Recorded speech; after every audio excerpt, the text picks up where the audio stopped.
fanana ny filoham-pirenena zo-pirenena frantsay tsy afaka miala amin'ireo mpirofintsony Andry Rajoelina hoy ny antoko-teza. Tambokarama ny sefokotany tsy hita ihany ilay avy telo eny nampanantenany ny fitondram-panjakana. Fanomanana baccalauréat nakatoromarika ny ankamaroan'ny mpianatra androany. Tompoko lahy sy tompoko vavy ankafaliana sy ampitiavana indray noho tsy diako ny tokantranonao amin'ity hariva ity manoatra ny araba ho antsika rehetra izay manaraka ny fahitalavitry ny MPS manasanao ampanajana sy ampitiavana izay anaraka ny vavao hatramin'ny farany. Tsy manaiky ny fikasany fanjakana malagasy hanondrana enomby ny solitena ny ponina avy any Toliara efa malany tamingana ny omby hoy izy ireo ary anampitrotraka ny tsy fandriam-pahalemana raha toka miatra ny tapaka tao anatin'ny filan-kevitry ny minisitra farany teo indry. Toy izao indrindra ny fanampanazavana momba izay teo amin'ny fanadihadiana nataony Jessica Miray sy Manora Andrimalala. Miteraka resaby amin'izao nitatry ny filan-kevitry ny minisitra farany teo mamerina ny fanondranana enomby any ivelany. Efa nisy tokoa ny fanondranana enomby nataony orinasa Bovima teo aloha saingy nahato ny fanjakana nanomboka ny taona 2024 no nisy sy ny mangarahara amin'ny omby vonoina sy ny fitariana ny ponina. Raha nitatry ny mpitandro ny filaminana raha teo dia tsy misy taratasy ny ankamaroan'ireo omby misy mangalatra. Manay araka izany ny ponina any atsimo fa ampirongatra indray ny tsy fandriam-pahalemana ity fikasany fanjakana ity. Ankoatra ny tsy fandriam-pahalemana nefa arena sy kolontsaina ho an'ny ponina any an-toerana ny omby ka ina olona taranaka ny fiompiana raha teo tsy zarizary.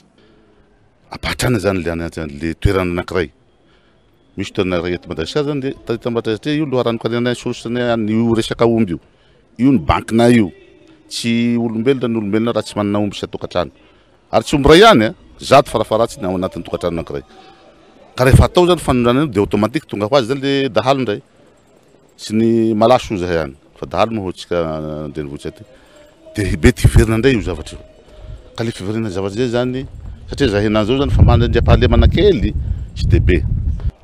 Raha ny fahatany le didina aboaka ny fanjakana sy fandrananao dia tsy mety tokoa any satria lany taminga zany ny omby eto Madagasikara surtout ny any Toliara zany Toliara tena io zay na resaka harina ihany Toliara io fameloman'omby io ka tsy mety aminay any Toliara zany fanondrananao zany raha tena ary tokony mangataka ny mpitondra fanjakana izahay any Toliara mba hamoana tanteraka io didy io satria maty zahay any ary tsy misy ny fivelomanay raha va tanteraka ny harenanay any faritany Toliara satria io zany mba reharehanay erana Madagasikara io fiharena omby io. Tsy anakatra amin'ny farany araka izany ny ponina avy any an-toerana raha miatra tokoa ity fanapa-kevitra ity. Mbola ao anatin'ny faka-kevitra moa ny fanjakana amin'izao milaza ny hanohitra hatramin'ny farany kosa izy ireo.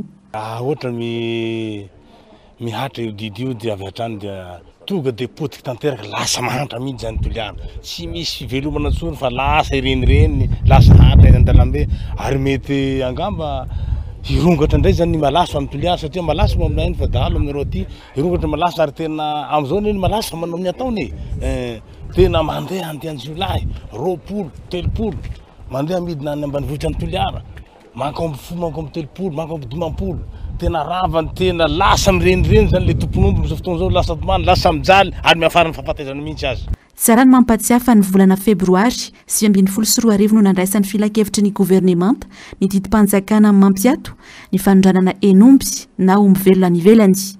Nambaran'ny filoham-pirenena tamin'izany fa ho fanatanterana ny vina IEM no antony. Saingy izao miverina indray ny famoahana didim-panjakana anondrana. Dia mipetraka araka izany fanontaniana hoe efa tanteraka nga ilay viny sa tsy ho tanterahina intsony.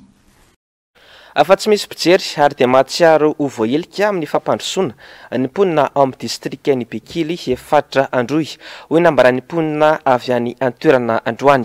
Manjaka nefa ny tsy fandriam-pahalemana amin'izao fotoana izao na nilatsaka ihany koa ary ny orana tsy azo ianterana vokatra betsaka izany.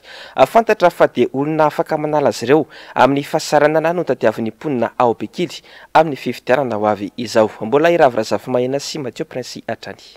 Tsy misy tarainana sarangotana ny vahoaka ny Bekily manoloana ny fanafian-dalo sy ny mosary any amin'iny faritriny. Zary lasa atao mitondra fitaovana fotsiny ihany fa orim-bahoaka tadiavina fanampiana ny ivelany. Mifanohitra amin'izay anefa ny zava-misy marina ary tsy mipakany amin'ireo tena mila ny fanampiana izany. Vahoaka sahirana, tsy mandry andro, tsy mandry alina, tsy ampy fivelomana no misy eo Bekily amin'ny faritra Androy.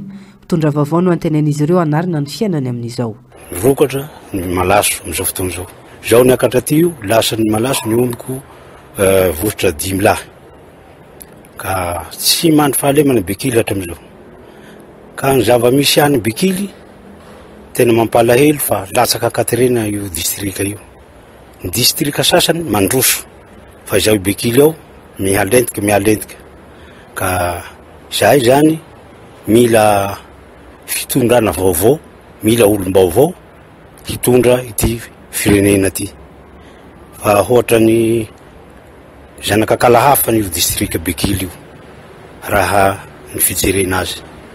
Ka zany mampalahelo anay ao indrindra fa ny lalany zao mandeha any amin'ny fatra tena tsisy lana azy na makany amin'ny Tuliara. Ohatra ny tsy misy mpitondra io tanàna io, tsy misy fivavahana hatramin'izao. Ino ny antony? Tsy misy mpijery. Ka zahay mitady olona hijery any bekily, hampandroso any bekily. Hampijano io tsy fandre fahalemana io. Saika manerana ny nosy no mitaraina amin'ny tsy fisiany fotodrafitrasa manakaiky vahoaka, miady rery ny akamaroany faritra, ampimamba no ataony akamano ireo tompona ndraikim-panjakana ka tsy azo enteherana. Ireo olombitsy manohana izao fitondrana izao ihany no mahazo tombony ary misy aza manararao-pahefana amin'ny madinika. Fa tsy mbola ampitraikefa amin'ny fitantanana firenena ny mpitondra ankehitriny ho ny fanehoan-kevitra avy amina ray aman-dreny avy any amin'ny faritany Fianaratsoa iny androany. Tsy mpanaja ny soatoavina malagasy fa mankatoa ny fomba ny vahiny ary tsy manome asiny ireo olobe eto amin'ny firenena ireo mpitondra ireo karariny raha mikorosofana tahaka izao i Madagasikara. Tsosikevitra no nomen'ity ray aman-dreny ity ho an'izay vonina hitondra Madagasikara hivoatra tsaratsara kokoa noho ny misy ankehitriny. Ravra Zafimahenina sy Mathieu Prince. Mankay azakazaka amin'ny kolontsaina vahiny mpitondra malagasy ary vohitsakitsaka ny soatoavina maizy any Madagasikara. Voalohany, efa tsy sokajiano malagasy ny filoham-pirenena. Faharoa, tsy misy manisy asiny intsony ireo ray aman-dreny toteny eny anivon'ny fiarahamonina. Raha tena te hiotra, te hampandroso Madagasikara ty tokoa leo tsika. Ny zavatra mba angatahanay any olona hitondra nyty, omeo hasina ro rafitra tena ny aina ny firenena malagasy hatramin'izay, le rafitra traditionnel. Zany hoe le soatoavina malagasy mitsy zany tokony hiainana. Sy hangalatahaky ny acculturation ny azosika dia io miaina amin'ny rafitra kolonial. Manana ny heviny amin'ny tokony hampandrosoana ny faritra misy azy anefa ireo ray aman-dreny ireo. Misy ihany koa ny sosokevitra roso no an'izay mpitondra vonina sy hanafaka ny firenena anaty gejany fanatotoloana afahanome sehatra kosa ny voaka malagasy amin'ny fampandrosoana takiny isam-batan'olona fa tsy ny tombontsoany vahiny. Ireo anino mahafantatra hoe inona no hampandroso ny faritra misy anao. Nareo lohahazo ny ray aman-dreny aminareo mahafantatra inona no tena hampandroso ao. Zany le tena besoin sociaux originaux. Izy no mahafantatra an'ino. Izy amin'ny mpitondra ny mahay mi-exploiter an'izay. Manome valeur an'izay tsy misy. Dikan'izany tsy maintsy zay ny aingana. Ka raha mpitondra tsy mahay manainga an'izay dia mbola pilia vavany hoe za hitondra ny Madagasikara, za hampandroso ny Madagasikara. Izy eo ihany koa ny mahafantatra hoe zao ny fitantanana ny fiarahamonina aminay aty. Mendrika manome vana ny fiainanay aty.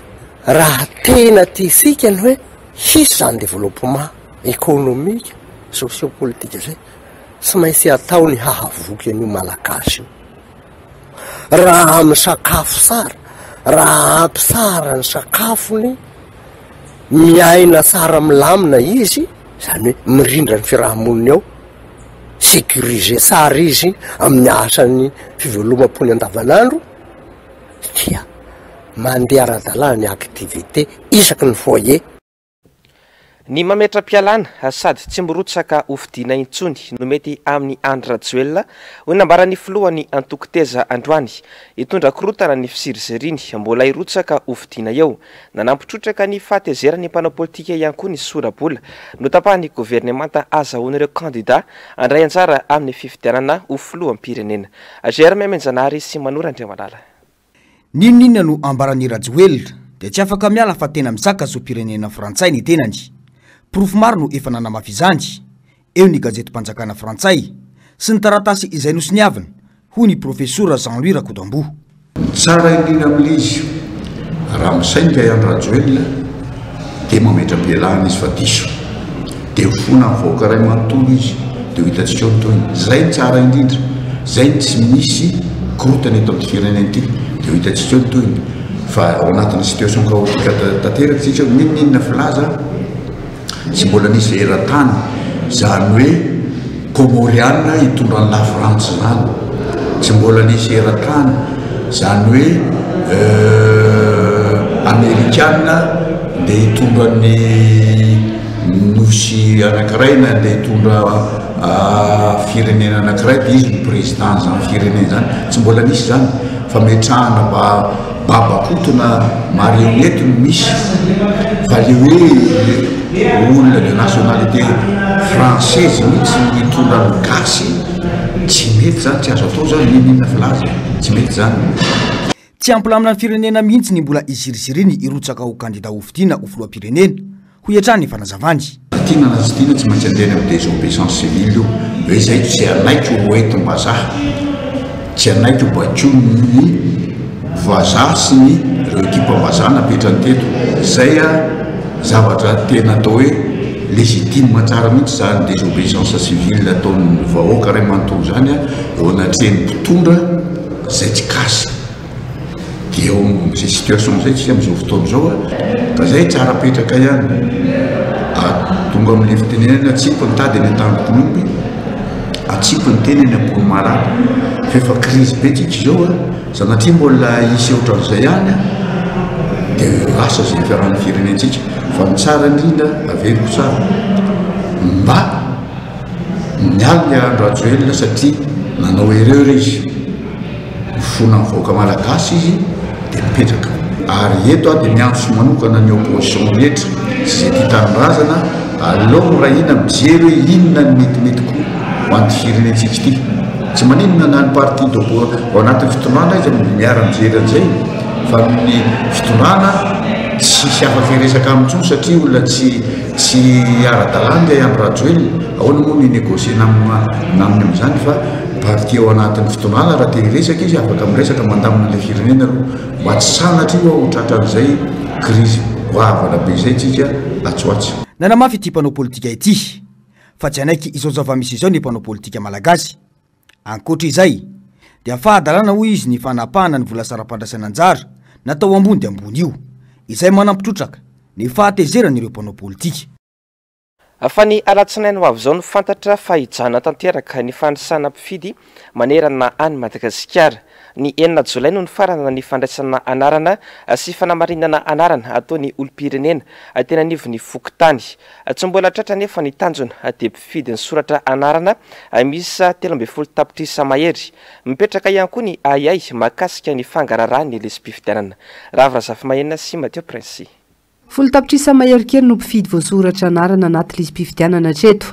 Betsaka nefa notaraina fa tsy tomobana araka ny tokony ho izy ilay lisitra anoho ireo fahadisoana marobe toy ny anarana tsy ampy ny larana kara-panondro tsy izy na ihany koa olona iray misoratra amina toerana roa samihafa.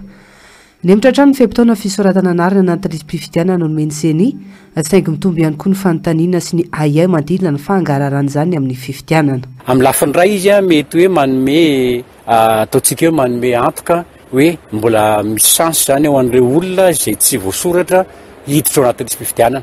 Fa amin'ny lafiny ray kosa nefa tsy voahaja kosa ilay didim-panjakana matona atao didim-panjakana tokony hoajaina hoe amin'izao ora zao na amin'izao andro zao nanaovana ny arretage définitive dia mihemitra lava.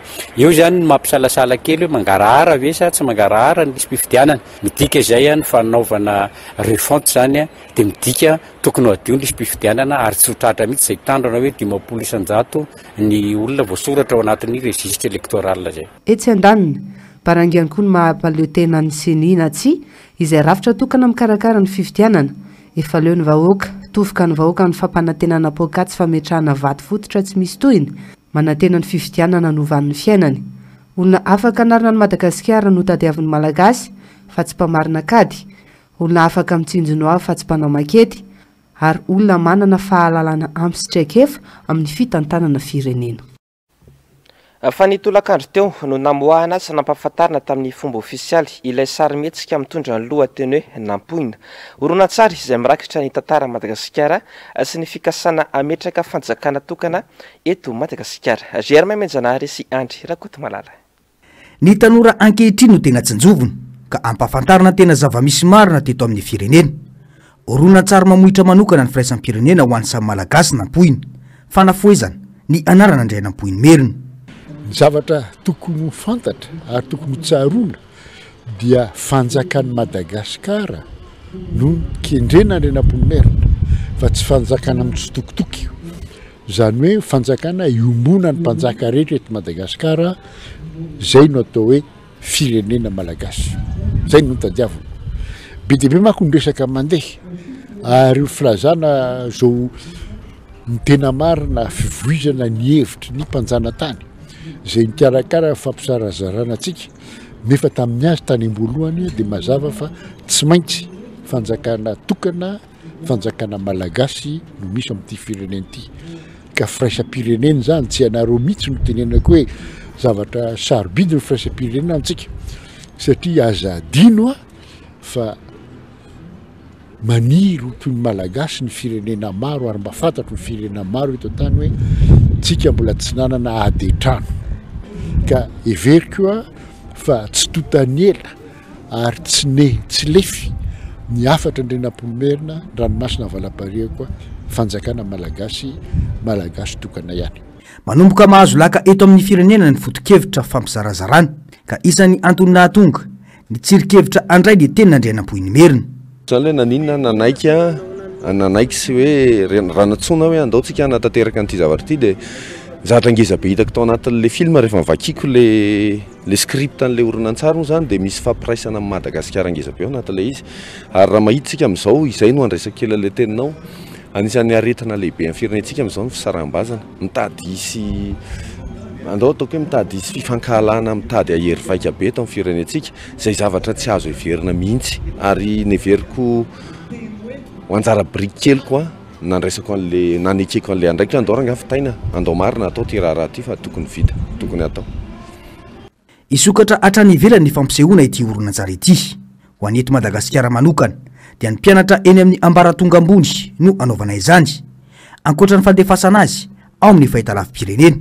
Maharitra ora roa ity horonan-tsary ity izay amin'ny teny malagasy ranoray. Fa tsy mbola nisitraka ny tambon-karamany tamin'ity taona ity ireo sefokotany manerana any Madagasikara.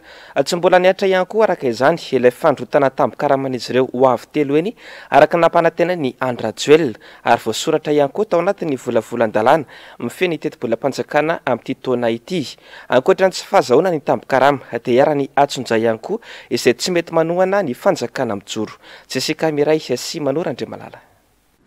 Nakotrika mihitsy ny fanambarana nataon'ny filoha ampirenena tamin'ny haino amanjerim-panjakana ny faran'ny taona 2024 fa ho asondra avy telo eny ny tambon-karama ny sefokotany rehetra manerana nosy manomboka ny volana janoary 2024.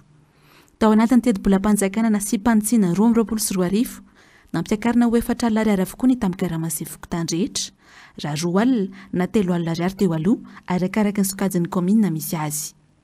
Tsy voakasika kosa nefa ny anlefiny. Volana Jolay isika izao tsy mbola nisy nandray tambon-karama tamin'ity taona ity ny sefokotany. Volana Desambra no niraisin'izy ireo farany vao tapa-bolana izay. Amiko zany amin'izao ohatran'ny diso farantanana satria mbola tsy nisy ny fampiakarana zany, mbola tsy nandray hatramin'ny janvier nakaty, mbola tsy nisy ny fampiakarana tambon-karama sefokotany. 7 volana amin'ity volana Jolay ity 7 volana zany tsy voaray. Ny antony dia tsy fantatra fa dia ny fampantenana hoe ho avy zay fanalaina daholo numéro 9 hoe alefa 1 vola zany tambon-karama indray zay janvier nakaty. Ankoatra ny tambon-karama, ny tarana ihany koa ity sefokotany ity fa iara-ny antsonjay amin'izao satria efa maro tamin'izy ireo no esorina teo amin'ny toerany no izy tsy manohana ny fitondrany ary isan'ireo efa niara ny antsonjay ny tenany. Fa mbola mikiko kosa ny olana eo amin'ireo solombavam-bahoaka sy ny fahefana mpanantanteraka eto Madagasikara mahakasika ilay fikasana fanonganana boromahitra farany teo izao dia nitondra ny fanehoan-keviny ny filoha lefitry ny antenimieram-pirenena Brunel Razafintsandraofy raha niresaka tamin'ny Germain Menjanary sy Andry Rakotomalala.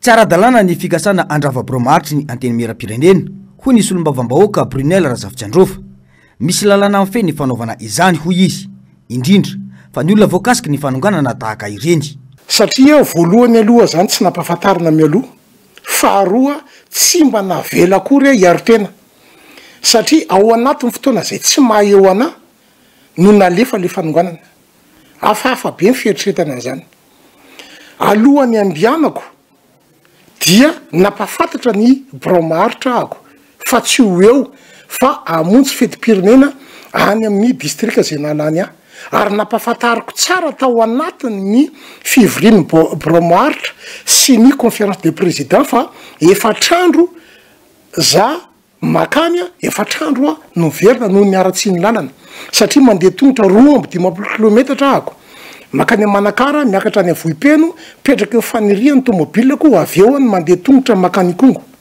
efatrandro vao tonga any ale efatrandro vao tonga any retour nampafantariko zany nefa amin'ny tsy mahay eo mihitsy no atao fanonganana amin'ny raha pitsarana rehetra nefa na amina raha mifanandrify am'zany omena zo ny olona hiaro-tena zay ny hoe droit à la défense fa zany tsy nomena ka zay ny tenenako hoe hafahafa ary manahirana mieritreritra an'le izy fa de ino moa ny zavatra nitranga raha ny vaovao mivoaka dia misy olana eo amin'ny ity solombavam-bahoaka ity sy ny prime ministre lehibe ny gouvernemanta no mafisiny fa ny tsy fahavitan'ny mpanatanteraka ny asany no miteraka ny olana za aloha hatreto mahita fa sady tsy efficace le gouvernement tsy manana initiative mihitsy tsisy création mihitsy monotone be zao tsika sahirana daholo vahoaka mijaly rano tapaka jiro tsy misy karama tsy zarizary voly ifampitadiavana zany ny zavatra iainantsika ary me mahantra maro nisany mpiray-tandrazana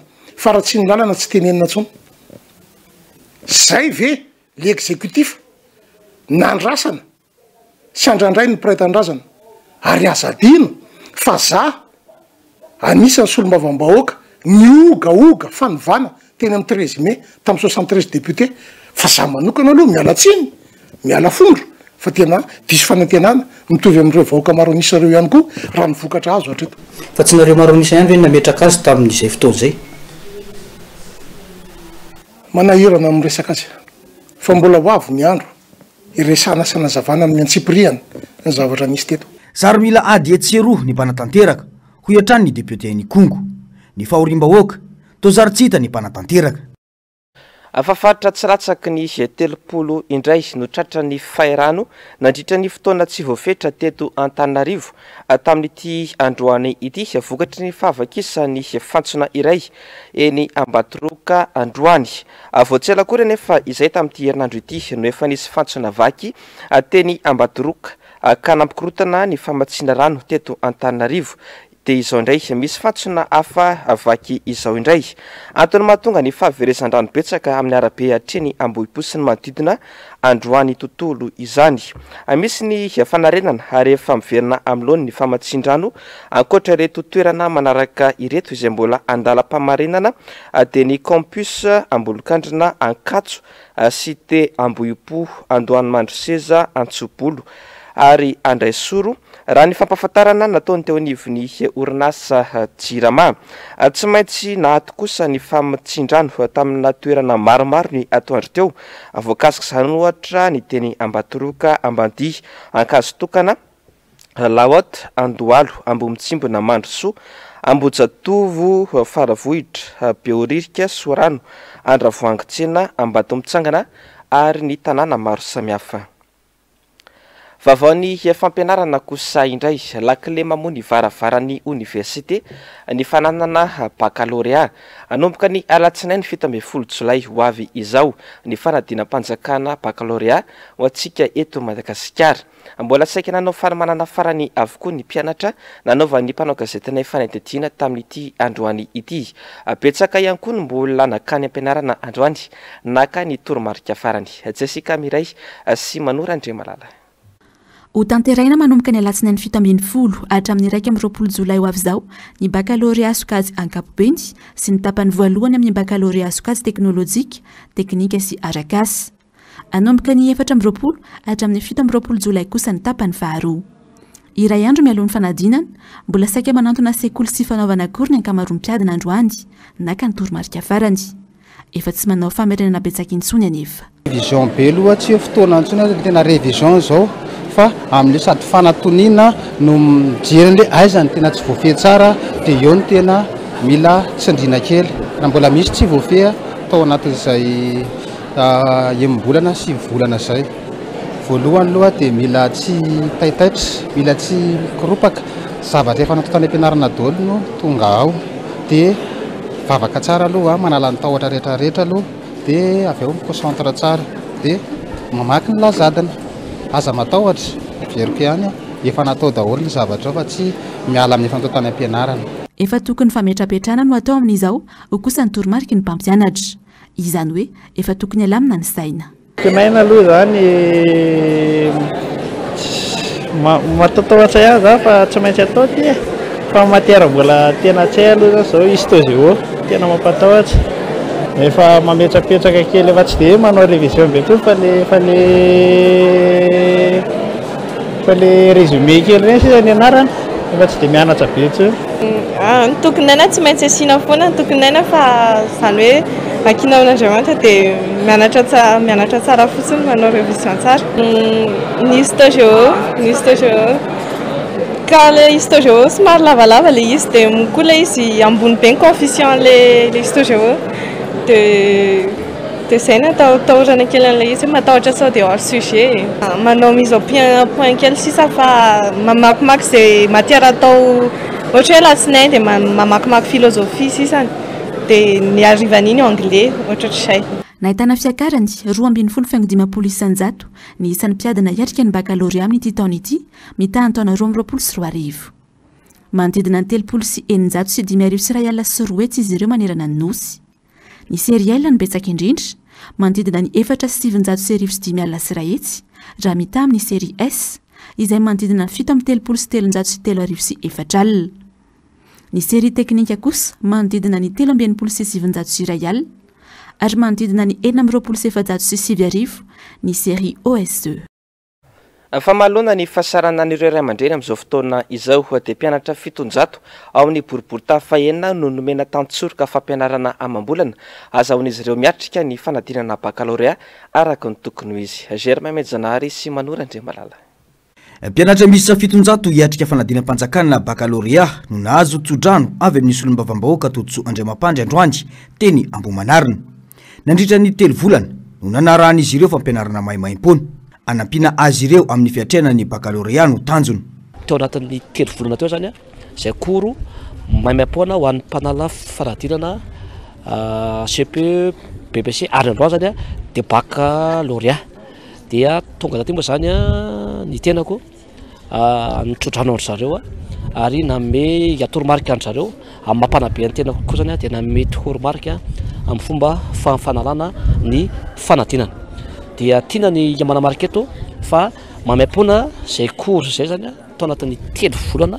ary tsy vitany cours ihany fa ny polycope koa zany dia mamaim-pona ihany koa zany nomena anreto zanaka Ambohimanarina reto zany no atao dia mba analefaka ny ahafahasaranana reo ray aman-dreny zay tena sarotra amin'ny fiainana amin'izao fotoana izao satria raha mbola hanao cours zany mbola vola hafa koa miala amin'ny ray aman-dreny ary ho fanampiana ihany koa zany ny mpianatra mba ho afaka ho be no afaka zany ny mpianatra rehetra indrindra fa ny zanaka Ambohimanarina zay nahavoavidy anazy zany ka teto Ambohimanarina zava-dehibe ny fampianarana ary ny fanaovana ambany zavatra izany no anisany mampiretika ny firenena toy izao ny fianarana no lova tsara indrindra ary dingana ray no fahazahoana ny baccalauréat fa rehefa azo zay dia tsara foana ny manohy ny fianarana zany hatramin'ny farany ary tokony hanana foana zany ny mpianatra zay hoe tia fianarana ary saina tia karokaroka zay ary tokony manana défi foana sy manana tanjona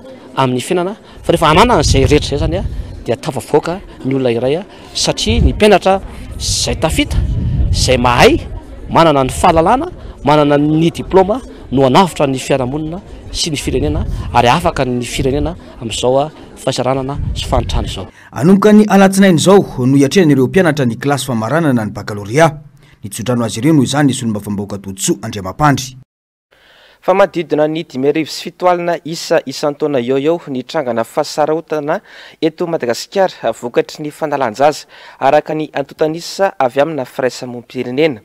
Vokatry ny tsy fampiny ny fifampiresana eo amin'ny ray aman-dreny sy zanaka no anton'izany.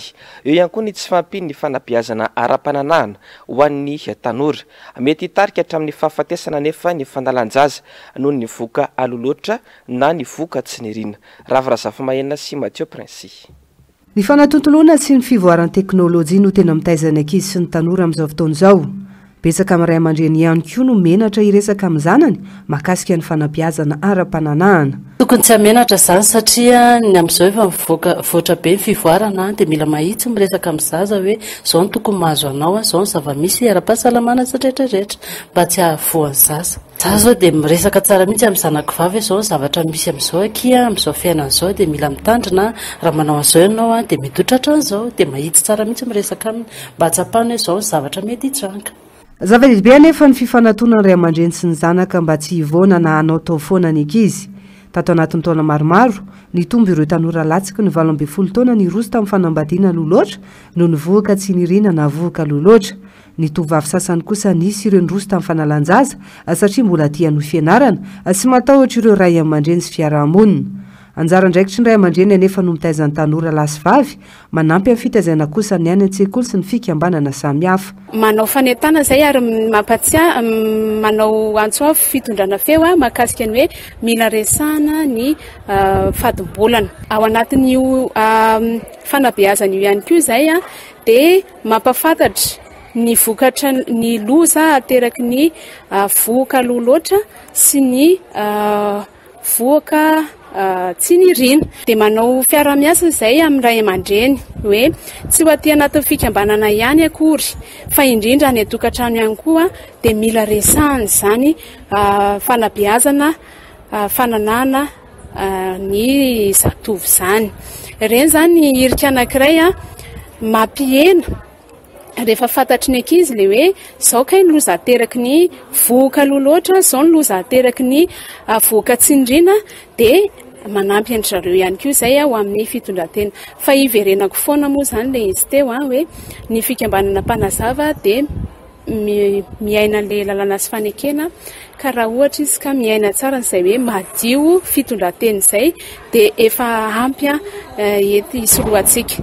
Miteraka fahasarotana ho an'ny fahasalamana ny fanalanjaza hono mpitsabo ary mety hitarika hatramin'ny fahamombana sy fahafatesana izany. Le olona tsy manana ny fahaiza-manao an'izany manao izy dia le sokotsokiriny ireny dia na misy microbe tafiditra na ny hémorragie na ny fahavakisan'ny tranonjaza ohatra na avy eo lasa mety tsentina ny ao anatiny ohatra lasa tsy miteraka ntsony avy eo na manao ny azatsosokotra ireny ohatra na dia sanatry mivava igny mba tsisy zany mety eo mahaty amporavana lesy mihitsy. Ho an'ny mpikambana mpanazava eto Madagasikara izy mitaiza tanora sy ankizy vavy any amin'ny sehatra ambany no efa beazina amin'ny lalàna sy fanekena ny mpikambana zarina katoray aman-dreny ampianarina hitondra-tena fomba fitafy ary fomba fiteny ampianarina ihany koa atoko-tena amin'izay atao.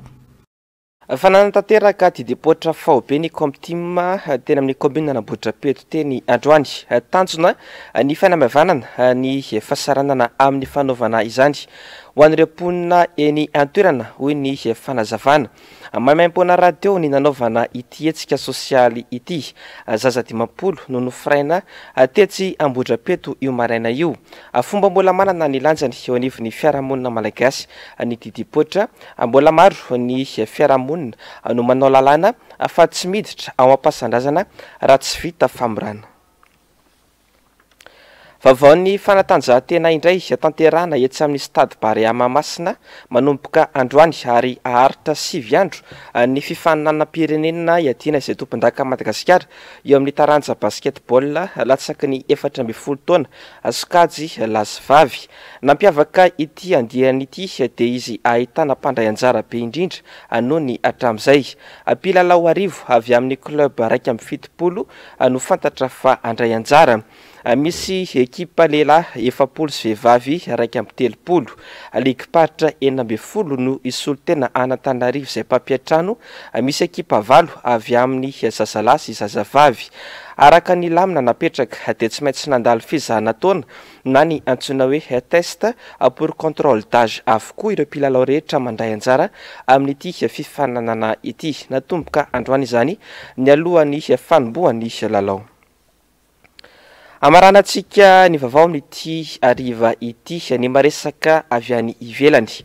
Olona 7 no namony ainy ny hotsahan-tany vokatry ny oram-benkija tao Korea Atsimo.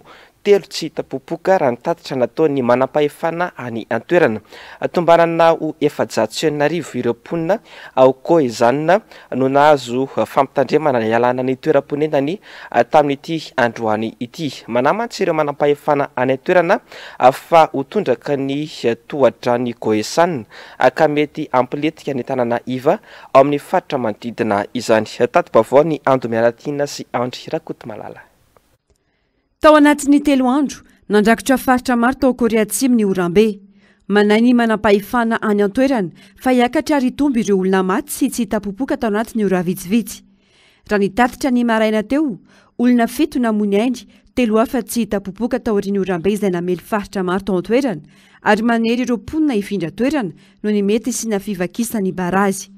Raha ny vaovao hatrany dia maty ny hotsahan'ny tany sy firodana ny trano vokatry ny oram-be ireo olona 7 ireo. Tamin'ireo tsy tapopoka, ro nosavotry ny tondra rano tao amin'ny loasa iray any amin'ny faritany Gyeongsang avaratra hoy ny ministry ny atitany any an-toerana. Mahery ny 790 ny mponina amin'ny distrikany Gyeongsang afovoany no nasaina niala ny toerana io maraina io satria nanomboka tondraka ny tondran'ny Gyeongsang noho ny oram-be ary nampiletika ireo tanàna iva mifanandrify aminy. Manoloana ity tranga ity, mijanona avokoa ny fitanterana an-dalamby rehetra manerana ny Korea Atsimo. Ireo fiaran-dalamby aingam-pandeha ihany no mbola manohy ny asany saingy misy ora ahafahany manatanteraka izany. Dia izay koa ry tompoko lahy sy tompoko vavy netiko manakatona ny fotoanan'ny fampalalam-bavao tamin'ity herinandro ity. Isaoraka ianao tsy nisaraka tamin'ny fahitalavitry ny MPS ny fandarana ao namarina sy ny Global News no arainao aorin'izao fotoanan'ny fampalalam-bavao izao. Aorin'izay kosa ny horonan-tsary indray amin'izao mitondra lohateny hoe Mutante Ghost War Girl. Ny sampana fampalalam-bavao dia manome fotoananao amin'ny alatsinainy indray ry tompoko lahy sy tompoko vavy. Veloma tompoko.